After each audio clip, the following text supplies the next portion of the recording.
तुम्हाला काय कळत नाही.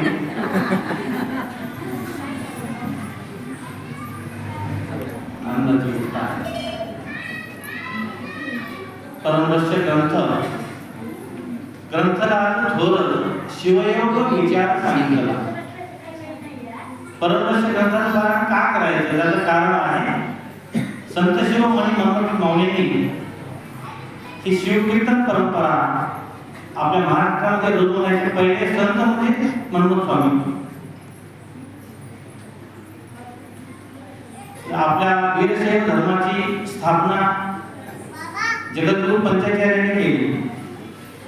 त्यानंतर 12व्या शतकामध्ये क्रांतीसूर्य जगज्योती महात्मा बसवेश्वर यांनी वीरशैव धर्माचा फार मोठ्या प्रमाणात प्रचार आणि प्रसार केला. संपूर्ण भारतामध्ये वीरशैव धर्माची पताका प्रत्येकाच्या मनामध्ये रुजवली. त्यानंतर 400 वर्षानंतर पुन्हा शिवभक्ती रूप झाले. विश्व शिवमय केले. ग्रंथ हा परमरहस्य गुह्य प्रकट केले. बसवेश्वरानंतर 400 वर्षांनी संत शिरोमणी मनोहर माऊली यांनी हे पुन्हा काम सुरू केलं, कार्य सुरू केलं. मनोहर माऊलींनी अनेक मराठीमध्ये अभंग, बसवेश्वरांचं साहित्य आहे परंतु बसवेश्वरांचं साहित्य कर्नाटकमध्ये आहे. त्यांचं वचन साहित्य आहे. वचन साहित्य कन्नडमध्ये असल्यामुळं आपल्या महाराष्ट्रीय लोकांना थोडं ज्ञान नव्हतं. आपल्या कर्नाटकचा एरिया सांगली, सोलापूर, सातारा, कर्नाटकच्या प्रांतामध्ये बराचसा प्रचार जास्त आहे.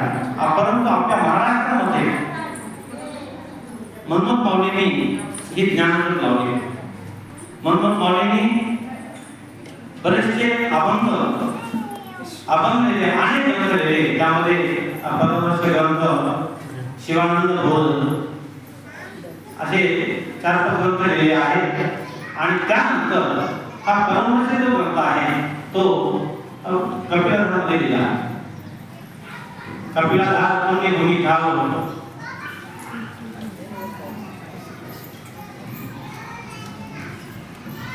कारण शक्ती 1522 विक्रम नाम संवत्सरास वते त्रयोदशी माघ मास ग्रंथ पूर्ण झाला.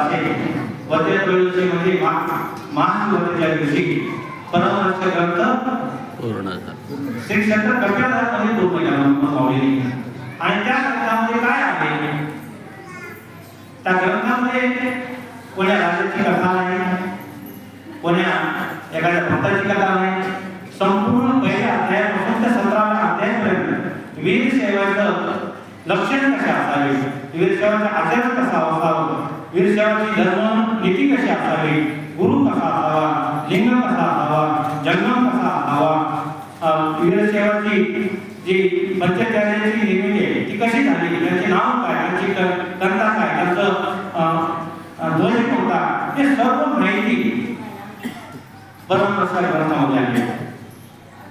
परमरहस्य ग्रंथामध्ये प्रत्येक भक्ताचं आचरण कसं असावं, धर्माची परमार्थ कशाला म्हणावा, परमार्थाची सुद्धा व्याख्या म्हणून सांगितली. आपल्याला वाटतं प्रत्येक जण म्हणतो आपण परमार्थ करावा, परमार्थ करावा, मी परमार्थिक आहे, मी परमार्थिक आहे. अहो नेमकं परमार्थ म्हणजे काय, परमार्थ कशाला म्हणायचं. मनोहर स्वामी स्पष्ट व्याख्या सांगितली. परमार्थ बोलावा निभ्रांत परी कोणाचे न दुखवावे चित्त, ज्या वचने होणे घात पाहत ते वाक्य काय. परमार्थ कशाला म्हणायचं. आपण पूजा करतो, 2-2 तास 3-3 तास पूजा करत असतात, बरेचसे डोक्या होत असतात, जप करत असतात. परंतु पूजा झाल्यानंतर आपण काय करतो, आपला व्यवहार कसा आहे, आपलं बोलणं कसं आहे, आपलं वागणं कसं आहे, आपलं चालणं कसं आहे, आपली धर्मनीती कशी आहे, त्यामुळे आपण जर एखाद्याचं चित्त बोलण्यातून, आपल्या बोलण्यातून जर एखाद्याचं चित्त दुखत असेल, एखाद्याचा अपमान करत असाल, एखाद्याला टोचून बोलत असाल, कोणाशी बोले उच्च नीच, कोणाशी बोले कसं काय आहे बोली, म्हणजे कोणाला उच्च म्हणायचं नाही, कोणाला नीच म्हणायचं नाही, कोणाचा बिलकुल अपमान आपल्या मुखातून होऊ नये. इतकी काळजी आपण भक्तांनी घ्यायला पाहिजे. हे परमहंसामध्ये मनोहर माऊलींनी सांगितले. आपण परमहंस पारायण करतो, परमहंस पारायण करतो, पण त्याच्यामध्ये पारायण होत नाही. एवढं तुमचा दोष आहे. आपल्या ज्ञानेश्वरीच्या याच्यामध्ये एक जणांनी सांगितलं, एक तरी ओवी अनुभव आहे, एक तरी ओवी अनुभव गाताही ज्ञानेश्वरी पाहावी पडते सांगितलं. कारण एक तरी ओवी आपण परमहंस पारायण केलं, ग्रंथ आम्हाला पाठ आहे. मी लहानपणापासून परमहंस ग्रंथाचं सप्ताहामध्ये पारायण करतो. आमच्या महाराष्ट्रातील आम्ही दिवसभर पारायण करतो, परंतु पारायण होत नाही. ज्यामुळे एक तरी गोष्ट आपण अनुभव घ्यावे तर निश्चित नराचा नारायण जीवाचा शिव झाल्याशिवाय आपण राहत नाही. परंतु फक्त आम्ही सांगतो, आम्हाला फक्त सांगता येतं, आम्हाला फक्त बोलता येतं, परंतु आचरण करता येतं. हे माझं धर्म मी सांगतो ना, आपल्यापैकी आपण सर्वजण खूप सुज्ञ आहात, खूप ज्ञानी आहात. जे दिसतं तसं नसतं म्हणून जग फसतं. बोलणारे आमच्यासाठी काही लोक दिखाऊपणा करतात, डेकोरेशन करतात, परंतु आपल्यामध्ये अनेक भक्त असे आहेत, माझ्या सुद्धा पाहण्यामध्ये खूप जण आहेत की त्यांचं आचरण इतकं भयंकर आहे. शिवाचार्याच्या सुद्धा आचरणाला लागली. शिवाचार्यापेक्षा आपल्यामध्ये भक्त इतके कट्टर आहेत, ते त्यांचं आचरण आज सुद्धा पाणी आमचे गुरुजी काल आमचे शिराळे गुरुजी आले, त्यांचं वय एवढं झालं तरी सुद्धा त्यांनी कुठंच स्नान केल्याशिवाय पाणी पित नाही. आतापर्यंत बिस्लरीचं पाणी ज्याला माहितीच नाही, त्यामुळे मी बोलतो पाणी फक्त पितो आणि स्नान पूजा करूनच खातो. आपल्यामध्ये सुद्धा इथं वडे हातवा आमचे राजावर जायचे मला सोमवारी मौन पाळतात, सोमवारी बोलतच नाही कोणाला. कुठं जेवण करत नाही, त्यांना लग्न माहीत नाही, मुलं माहीत नाही, कोणता कार्यक्रम माहीत नाही. कुठं जरी गेलं त्यांनी फक्त आपल्या पत्नीच्या हाताने आईच्या हातात जेवण करतात. असे खूप लोक आहेत, आपल्याला नावही माहीत नाही त्यांचं, पण आम्ही फक्त दाखवतो, आमचं फक्त दाखवतो. मी फक्त मला बऱ्याच खंत वाटते. लोक बरेचसे जण म्हणतात काय चंद्रशेखर म्हणजे गुरुची कृपा त्यांच्याकडे, काय त्यांचं काय त्यांचं वागणं, काय त्यांचं बोलणं, मला वाटतं मी खरंच मोठा आहे का, खरंच मी त्या लायकीचा आहे का. आपलं वागणं कोणीकडं, आपलं बोलणं कोणीकडं, आपण त्यांचा कृपा पात्र शिष्य म्हणून घेण्याचा अधिकार खऱ्या अर्थानं मला अजिबात नाही. त्यांचं वागणं, माऊलीचं वागणं कुणीकडं, आपण कुणीकडं, मला वाटतं आपण त्यांच्या कृपापात्र शिष्य अजिबात होऊ शकत नाही. कारण फक्त त्यांचा सहवास घडला, त्यांच्या सहवासामध्ये राहण्याचा योग आपल्याला आला, ते माझं काहीतरी पूर्वजन्मीचं सुकृत आहे. मला आईवडिलांचा आशीर्वाद, कारण आईवडिलांनी लहानपणापासून माझ्या लहानपणापासून त्यांच्या सहवासामध्ये त्यांच्यामुळे मी त्यांच्या सहवासात आलो आणि आजपर्यंत जे एक उभा आहे त्याला कारणीभूत कृपापात्र निश्चित माऊलींचा आशीर्वाद आहे. म्हणून परमहंसांनी ज्या ज्या गोष्टी सांगितल्या ते प्रत्येक गोष्ट एक गोष्ट सर्व लक्षात घेण्यासारखं आहे. आणखी दुसरी मला आठवण आली, वाटेवरी धन पडले असतात त्याची धनी कुणी नसतात, अपेक्षेने उठून घेतात निरपेक्षेचा. आता मला असं किती भयंकर पुढं जातो त्या एक फक्त एक तरी होई हे आपण वाटेवर आपण सर वाटेवर चालू काही चालू आणि वाटेवर एखाद्याचं धन पडलं, एखाद्याचं 500 रुपयाचं पडत पडलं मोठं आणि आपण सापडू दिसतं. आता ते दिसल्यानंतर घ्यायचं का घ्यायचं नाही प्रश्न उठतो, घ्यावं का घेऊ नये. ते मला तुम्ही घ्या, घेतलं तरी हरकत नाही, घेतलं तरी हरकत नाही, परंतु कसं घ्या. वाटेवरी धन पडले असतात त्याची कोणी धनी नसतात, ते अपेक्षेने उठून घेतात, ते अपेक्षेने उठून म्हणतात. आता ते बदल घेईल मी मस्त ऐकते. आता मी काय घेणार मस्त एखादा सोन्याच्या दागिने करेल, पाटला करेल, चप्पल करेल, काय करेल, वस्तू काहीतरी करेल किंवा एखाद्या मस्त छान घरात काहीतरी टीव्ही चांगली घेईल, असं काहीतरी अपेक्षा जर घेतलं तर ती अपेक्षा निरपेक्षता पुढारी अजिबात घ्यायची. आता फक्त एक तरी तत्व आचरणात आला. पुन्हा आणखी दुसरी वेळी काय आमच्या आठवण मला ज्याचे हृदय निर्मळ निष्कपट जैसे गंगाजल तेथे किती जास्त सद्भाव घेऊया. माऊली म्हणतात म्हणून माऊली भरोसा सांगतात, कारण म्हणून माऊलीचा भरोसा ग्रंथ म्हणजे शिव पार्वतीचा संवाद आहे. पार्वतीने प्रश्न विचारावे, परमेश्वराला सांगतो त्याचं उत्तर द्यावं. आणि त्याला पार्वतीने प्रश्न विचारला, तुम्ही कुठे राहता, तुमचं वास्तव्य कुठे आहे, तुम्ही कैलासामध्ये राहता का, तुम्ही कुठं नेमकं कुठं असता. त्यांनी सांगितलं मी कुठंच नाही. ज्याचे हृदय निर्मळ, ज्याचं हृदय निर्मळ आहे आणि अशा हृदयामध्ये माझे हृदय बोल करा आपले सिंहासन, असं त्याचं हृदय निष्कपट असेल, त्याच्या मनामध्ये कोणत्याही प्रकारचं कपट नाही. आता आपण आपलं हृदय किती निर्मळ आहे हे आपल्याला माहिती.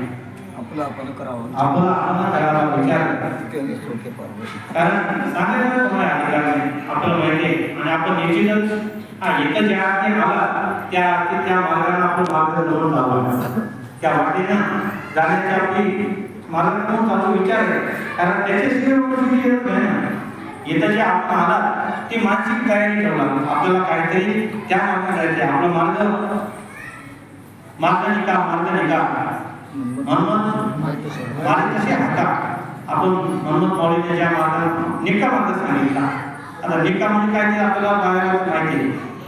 कारण निक्क दूध आपल्याला कळतं, दुधामध्ये थोडंसं जर फुटा गेला असेल पहिल्यांदा असेल ते निक्क दूध ओळख जायचं. परंतु निका मार्ग आपल्याला निका मार्ग सुद्धा म्हणून माऊलीने दाखवलेला आहे.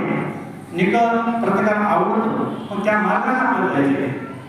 ज्या माऊलीने आपल्याला मार्ग दाखवला त्या मार्गाने आपल्याला मार्गक्रमण करायचे.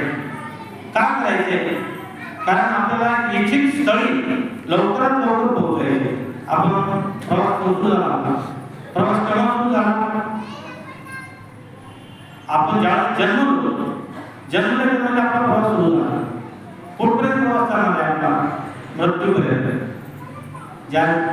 आणि मृत्यूपर्यंत जात असताना, प्रवास करत असताना हा रस्ता चांगला असावा. खास करण्याचा रस्ता असू नये, कुठं काटेकोटे असू नये.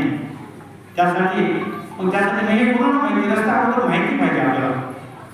माहिती जर रस्ता माहिती नसेल तर जाऊ कसं मार्गाने त्या रस्ता माहिती तुम्हाला नसतो. एकदम पहिल्यांदा प्रवास करत असताना आपण पहिल्यांदा त्या गावात गेलो, त्या गावाचा रस्ता माहिती नाही आम्हाला. मग ज्यांनी अगोदर गेले त्यांना रस्ता विचारावा लागला. मार्ग दावणी गेले आधी दयानिधी संत ते मार्ग आपल्याला अगोदर जाऊन टाकून गेले. आणि म्हणून माऊलीने सांगितलं मार्ग निका. पण त्या मार्ग जो मार्ग निका आहे, जो मार्ग धोपट आहे, जो मार्ग सरळ आहे, त्या मार्गाने जर आपण निश्चित गेला तर निश्चित आपल्याला लवकरात लवकर त्या स्थळापर्यंत आपल्याला पोहोचता येतं, निश्चित पोहोचता येतं. फक्त आपली त्याचा विश्वास पाहिजे. आता नक्की एखाद्या मार्ग सांगितला घ्यायला त्याच्यानं जा रस्ता आहे शंका घ्यायची नाही. आपण जर शंका घेतली, त्यांच्या बोलण्यावर शंका घेतली तर मग मात्र अहो विश्वासाचे मोठी लाभ होईल. आपला जर जेथे विश्वासाची नाही, आपला विश्वास जेथे विश्वासाची नाही त्याच्या दुःखात मग आपला विश्वास पाहिजे. मग आपला विश्वास कोणा पाहिजे? आपला विश्वास त्या संतांच्या वचनावर, अभंगावर निश्चित असावा. आणि त्यांनी सांगितल्या मार्गाने जर आपण निश्चित गेला तर निश्चित आपण त्या यशी स्थळापर्यंत पोहोचणार आहोत. म्हणून यशी स्थळापर्यंत जाण्यासाठी एकदम शक्य नाही.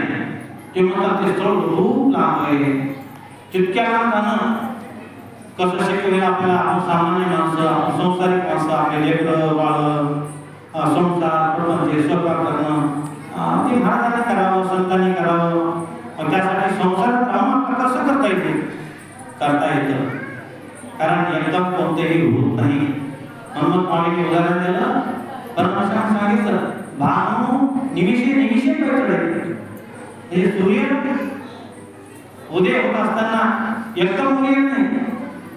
सूर्य उदय झाला, सूर्य उदय झाल्यानंतर डायरेक्ट आकाशामध्ये डायरेक्ट माथ्यावर बर्फ पाणी येतं का? डायरेक्ट हळूहळू हळूहळू दुसरं एक उदाहरण नदीचं गंगेचं पाणी पूर येत आहे. एकदम बडबड पूर येत नाही, मोठा पूर येत नाही. पूर कसा येतो? वाढत हळूहळू पूर्ण गंगा भरून जाते, भरून भरते. एकदम उतरत नाही पाणी आणि उतरताना सुद्धा एकदम पाणी उतरत नाही पाणी, हळूहळू. तसं आपण सुद्धा भजन करत असताना हळूहळू सावकाश थोडं जर भजन करत गेलो आणि त्याचे हळूहळू भजन केल्यानंतर निश्चितच आपण त्याच्यापर्यंत जातो, त्या स्थळापर्यंत जातो. पण ते अखंड करावं, नित्य सदा म्हणजे अखंड कसं पाहिजे? प्रत्येक गोष्ट करत असताना ते नामस्मरण करा. आसनी शयनी भोजनी गमनी प्रेमे शिवरूपाने स्मरा. कारण काय? आसनी बसल्यानंतर करा, झोपल्यानंतर करा, उठता बसता फिरता, प्रत्येक गोष्ट करत असताना काय करा? प्रेमे शिवरूपाने स्मरा.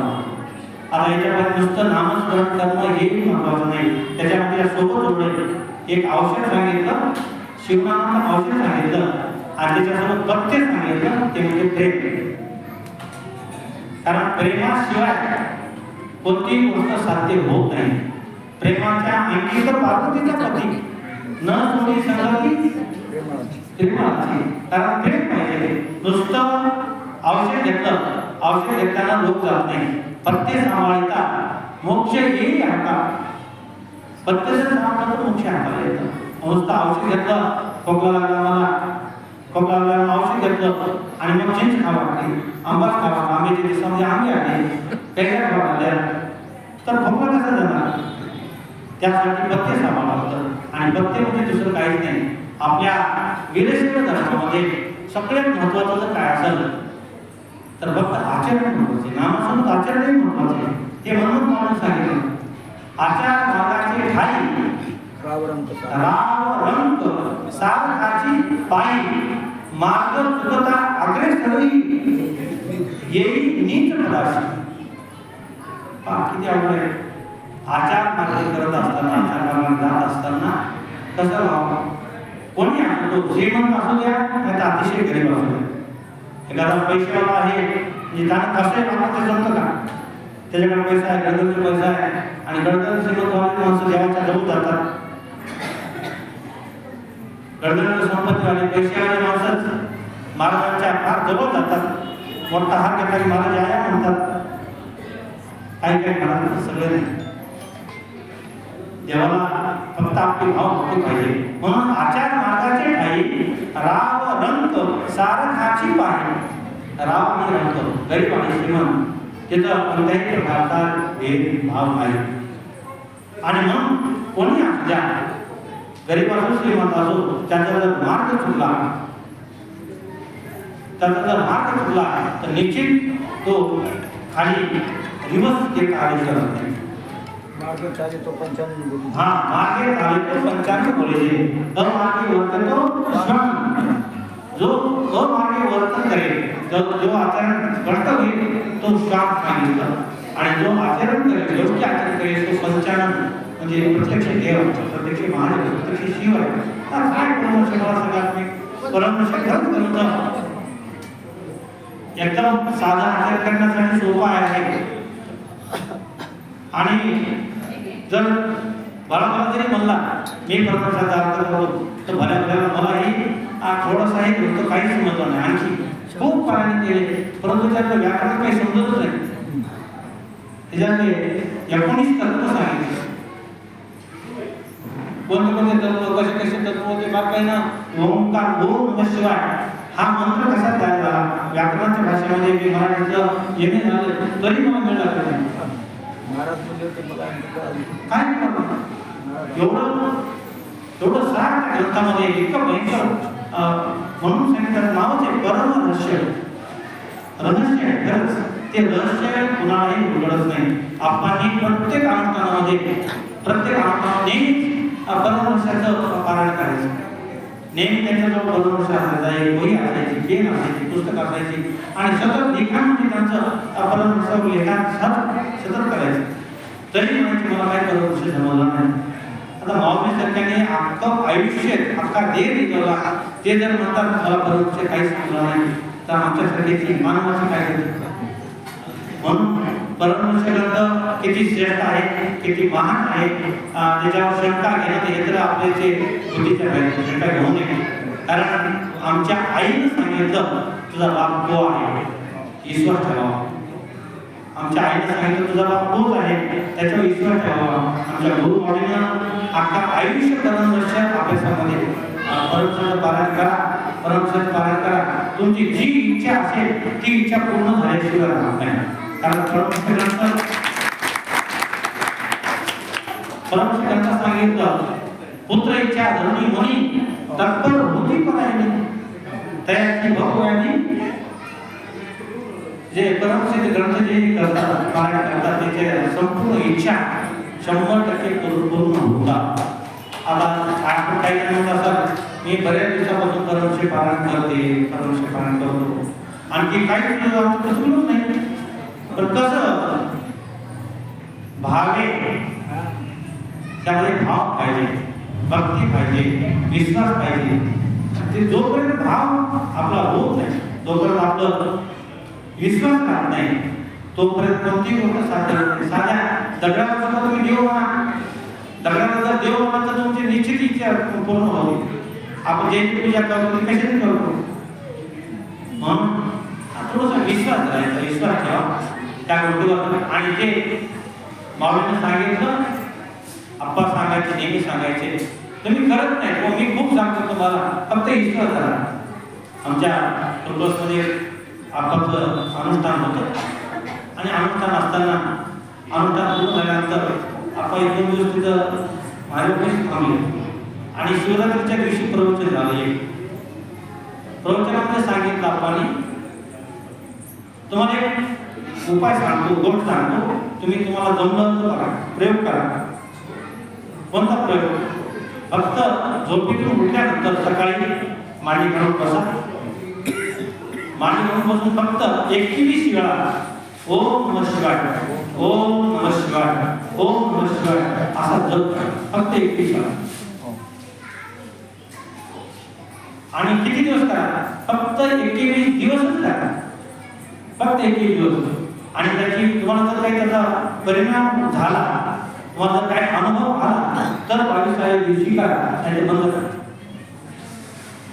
फक्त प्रयोग काय करायचे? पैसे लागत नाही, दर लागत नाही, द्रव्य लागत नाही, वेळ लागत नाही.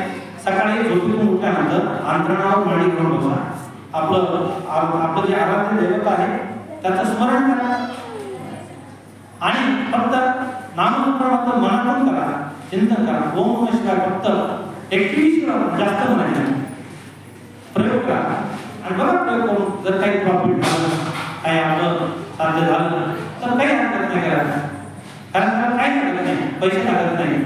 आणि ह्या मार्गात अशा तऱ्हेनं जर नामस्मरण आपण सवय लागली तर त्याचा ध्यास लागला. आयसा हिज ध्यास लागता जागृती स्वप्नी हिते स्मृती सहज आहे. असं जर आपल्याला निर्धास लागला तर आपण निर्धास सतत, कारण सकाळचं चिंतन हे दिवसभर आपण एखादं गाणं गुणगुण करा. सकाळी सकाळी जर एखादं गाणं आपल्याला कानावर म्हणावं, ते गाणं दिवसभर आपल्या डोक्यामध्ये राहतं. ते डोक्यामध्ये जातच नाही. तो चांगला असो हा वाईट असो, कोणत्या एखादी सकाळी सकाळी म्हणत झालं एखाद्या बाईसोबत ते विचार डोक्यामध्ये जातच नाही. एखाद्या चांगली शब्द ऐकते तर ते गोष्ट दिवसभर आपल्या घरात राहते. म्हणून कोणाचं काय ऐकण्याच्या पूर्वी आपल्या घरामध्ये जर आपण ध्यान केलं तर निश्चित आपलं जीवन धन्य जायचं होत नाही. म्हणून शिवदास सांगितलं, शेवटी सांगितलं, शिवदास म्हणे हाची शिवयोग असे शिवभाग साधनाचा. शिवयोग म्हणजे दुसरं तिसरं काही नाही. शिवयोग म्हणजे दुसरं काय नाही, दुसरं कोणतं साधन लागत नाही. कारण फक्त एकच करायचं, शिवपाठ करा, शिवपाठ करा. 84चा फेरा जर आपल्याला चुकायचा असेल तर फक्त शिवहार शिवहार जे म्हणायचं ते फक्त नामस्मरण करा, पण भाव लावून. आणि अशा तऱ्हेने आपण जर त्या मार्गाने निश्चित केला तर आपल्या जीवनाचं कल्याण होणार नाही. बरं वेळ झालाय. तुमच्या सकाळी 10 पासून तुम्ही पाणी घेऊन बसता. आमच्यासारख्या बोलायला काय दिवस पण जागे त्याच्या भाषेत तिथं बसून बघावं लागतं. आणि त्यामुळे यायचं बरोबर बघायचं खूप जायचं सोबत होत नाही. हा खूप आनंदाचा सोहळा आहे. आज सांगतेचा दिवस पुन्हा आणखी पुढच्या वर्षी सुरुवात 5-10 केली. आता याच्यामध्ये खंड होते अखंड शिवनाम सप्त्यामध्ये या आपल्या शिवलिंगेश्वराची सेवा करण्याची मला संधी गेल्या जवळपास 1995 पासून मी या संघटनेमध्ये आहे. शिवलिंगेश्वराच्या सेवेमध्ये आपण सर्वांनी आपला समाज भरपूर आहे, शिल्पमध्ये कमी नाही, परंतु संध्याकाळी चित्रावर उपस्थित नगण्य असते. आम्ही बऱ्याच वेळेस आपण चर्चेमध्ये आमच्या आलं तर आपल्या शिल्पहाटामध्ये बरेचसे मंदिर आहेत. आपले शिल्पहाट आपण खरं पाहिलं तर फार भाग्यवान आहोत, कारण आपला जन्म शिल्पमध्ये झाला म्हणजे आपलं काहीतरी पूर्वजन्मीचं सुकृत म्हणायला पाहिजे. का शिल्पमध्ये एवढं असं काय शिल्पमध्ये मला एक पंढरी म्हणायला नाही. पंढरी काय प्रत्येक जागोजाग 4 पावलावर एक मंदिर, 4 पावलावर एक मंदिर, 4 पावलावर एक मंदिर. किती भजनी मंडळ. एक तर आमचे मित्र म्हणले आपल्या शिल्पहाटामध्ये जेवढे काही भजन आहेत त्या प्रत्येक भजनामध्ये आपल्या लिंगायताचा माणूस आहे. कारण लिंगायताचा माणूस गेल्याशिवाय भजन सुरू होत नाही. सगळ्या मंदिरामध्ये किती भजन आहेत तिथं. एक 10-15 भजन मंडळ होतात. आपले भजन सुद्धा महिला मंडळाचा भजन मंडळ स्थापन झालं. त्यानंतर वीरवैरागी आकारवाणी भजन आहे, एका आहे, बरेच ठिकाणी शिवरात्री होतात. आपण नावाचा गजरच होतो आणि एवढे सत्य होतात. मग आपल्या एवढा समाज असताना सगळे मित्र ह्या कार्यक्रमामध्ये सहभागी झालं. किती मोठा कार्यक्रम होता. जर आपल्या आतापर्यंत शिवलिंगेश्वरामध्ये शिवनाम सप्ताह एकच होतो. अखंड हरिनाम सप्ताह जवळपास 5 ते 6 अखंड हरिनाम सप्ताह होतात. अखंड हरिनाम सप्ताहामध्ये प्रचंड गर्दी असते. विठोबा सप्ताह होतो, इच्छापूर्तीमध्ये आहे आणि आपल्या शिवलिंगेश्वरामध्ये एवढं मोठं मंदिर, एवढं मोठा परिसर आणि सगळ्यांनी सहभागी घ्यायला भाव सगळ्यांनी. आणि हे काम फक्त आपण महिला भगिनी करू शकता. काय गरज नाही, पुरुषांना मिळत नाही, दिवसभर दर्शक असते, कामाचा व्याप असतो, त्यांना शक्य नाही. परंतु आपण सर्वांनी जर याच्यामध्ये सहभागी झाला आणि फक्त ज्योतिषी ज्योत घालायचं. जसं ज्योतिषी की प्रत्येक भगिनींना लोक 5-5 पायाचं जोडले त्यांना प्रवृत्त केलं तिकडे यायला. तर मला वाटते मंदिर भरायला काही तुला काय लागत नाही. आणि वर्षभर मनामध्ये एकच ठेवायचं चिंतन की आपला सत्ता कधी येते, आपला सत्ता कधी येते. एक गलत करा मला वाटते घरामध्ये हात टाकायचं. जर सोमवारी टाका 5 किंवा रोज टाका, जसं घडत तसं करा. पण एवढे पैसे तर आपण आणि ते पूर्ण आणि सांगितलं जातं असं आपल्या कमाईमधला 10% रक्कम ती परमार्थामध्ये खर्च करावी. नाही जर खर्च केलं तर त्याची वाटेकरी तिघजण असतात. तुम्ही चोर, अग्नी आणि पाणी. तुम्ही पैसे खर्च करा का न करा, नाही तर आता ते परीक्षणामध्ये पाणी अग्नी होतं. आता दवाखान्यात दिसतात तो 4 पावलं. कारण दवाखान्यामध्ये आता खर्च येतो. तुम्ही जर खर्च नाही केला तर दवाखान्याला किती पैसे घालावे लागतील याचं काही शाश्वत नाही. आणि तुम्ही जर नित्यनेमानं जर ह्या मार्गात गेलो तर एकही पैसा खर्च करावा लागत नाही. दवाखान्यात जायची गरजच नाही. 100% विश्वास करून पहा. म्हणून आपण सर्वांनी संकल्प करायचा. संकल्प करा, शपथ घ्या आजच्या दिवशी. कारण पृथ्वीवरची सुरुवात आता झाली म्हणून शपथ घ्यायची की मी दररोज देवाकडे कल्याण करा. त्याच्यामध्ये काही पाप बदल टाका, काही आवड नाही. आणि ते वर्षाच्या वर्षाला सत्याला दान धर्मामध्ये आपण जर विनियोग झाला तर निश्चित आपलं शरीर, आपला संसार धन्य केल्याचा संसार जेथे गजेर नामाचा कवडी कवडी द्रव्य जोडा लक्ष शती मिळवला किती काय ना कवडी तुम्हाला संसार सोडायला सांगितलं नाही. आपल्याला संतांनी संसार सोडायला सांगितला नाही. संसार धंदा सर्व करा, ज्ञानी निज ध्यास करा. एवढं सोपा मार्ग सांगितला तो आपण सगळ्यांनी अनुकरणात आणावा. या अखंड शिवनाम सप्ताहाच्या दिवशी मी वसतिगृह आहे, माझं मला माहिती आहे. 100 विद्यार्थी आहेत. गेल्या 21 वर्षांपासून हॉस्टेल चालवतो, परंतु त्या लेकरांच्या समोर बोलतो. परंतु खरंच आपण सांगितलं तसं या ठिकाणी परमचे प्रवचन सेवा करायला जे प्रवचन जे म्हणतात त्या ठिकाणी उभं टाकण्याची माझी आयुष्यात पहिली वेळ आहे. कधी प्रवचन वगैरे काही केलं नाही. मी काय ज्ञानी नाही, फार मोठा तत्वज्ञानी नाही. आपण सर्व या क्षेत्रामध्ये निपुण आहात, तज्ञ आहात. खरंच हे सगळे एक एक हिरे आहेत आपल्या संप्रदायामध्ये, हिरे आहेत आपले इथं. आणि त्यांच्या समोर उभं राहून बोलणं म्हणजे ते समुद्राचं पाणी समुद्राला अर्पण करायचं. आणि समुद्राचं पाणी म्हणजे अखंड समुद्र आहे आणि त्या समुद्राच्या पाण्याची पुन्हा समुद्राला अर्पण करायचं. एक आमचे अखिल भारतीय शिवकीर्तनकार मंडळाचे कोषाध्यक्ष जे देशमुख बाप्पा, त्यानंतर आमच्या हरिभाऊ निर्मला होते. आपण सगळेजण एकची घडतर एक एक वीर आहे, शूर आहात, वीर आहात, तपस्वी आहात, ज्ञानी आहात, तपस्वी सगळेजण आपण फार हुशार आहात आणि तुमच्या समोर उभं टाकण्याची माझी पात्रता नाही. परंतु तुमच्या समोर तुम्ही समजून घ्या निश्चित नेणं ते लेकरू भलतेची गोड आहे. तसं मला पुन्हा एखादं लेकरू बोलणं काहीतरी बोलून आईला आनंद वाटतो. त्याप्रमाणे ही येडी बाबडी माझी सेवा आहे की आपण सर्व गोड करून घ्या. बोलण्याच्या बाबतीमध्ये काही चुकून बोललो असो, अपशब्द केले असतील ते माझ्या दादांना बुद्धीचे आहे आणि जे योग्य असतील ते चांगले असतील ते निश्चितच प्रभूचे गुरुदेव डॉक्टर रामप्रसंत शिवलिंगेश्वर महाराज आहे ते आपण स्वीकार करावा. माझी सेवा येते.